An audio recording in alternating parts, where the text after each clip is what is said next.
আমরা কি খুব শান্ত, ভদ্র, কথা শোনা বাচ্চা তৈরি করতে গিয়ে তাদের ভেতরে প্রাণ শক্তিটাকেই হারিয়ে ফেলছি? আমরা সকলেই এমন শিশুদের ভালোবাসি যারা ভদ্র, শান্ত, বড়দের কথা শুনে বেশি দৌড়ঝাঁপ করে না। কিন্তু আজকে আমি আপনাদের সামনে একটি প্রশ্ন রাখতে চাই। এমন ভদ্র সন্তান করতে গিয়ে আমরা নিজেদের অজান্তেই নিষ্ক্রিয় সন্তান তৈরি করছি না তো? একজন শিক্ষিকা হিসাবে বিদ্যালয়ে প্রায়ই আমি এমন ছাত্রীদের দেখি যাদের নাকি কোনো বিষয়ে তেমন কোনো উদ্যম নেই। শিক্ষক ঘরে ঢুকলেও তাদের উঠে দাঁড়াতে অনীহা। পড়াশোনা, খেলাধুলা, গান, নাচ, যে কোনো বিষয়ে তারা উদ্যমহীন হয়ে বসে থাকে। নতুন কিছু শেখাতেও তাদের কোনো আগ্রহ নেই।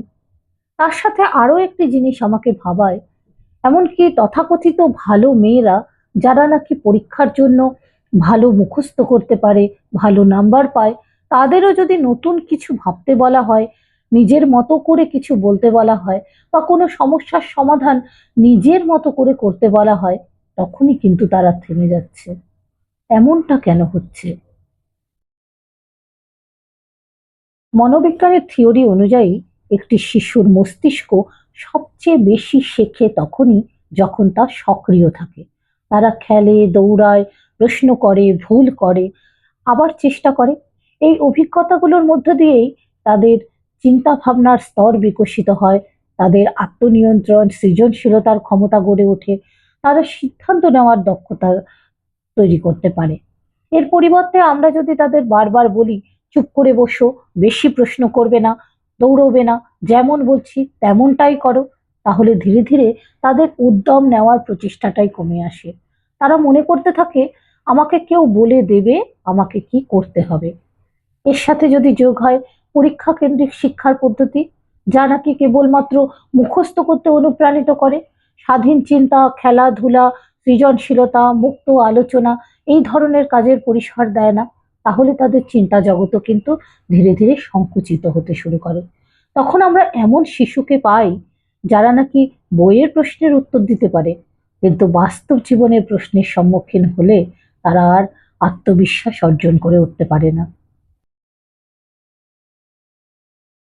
তবে একটি বিষয় মনে রাখা দরকার, সব শান্ত বা চুপচাপ শিশুই কিন্তু একই রকম নয়।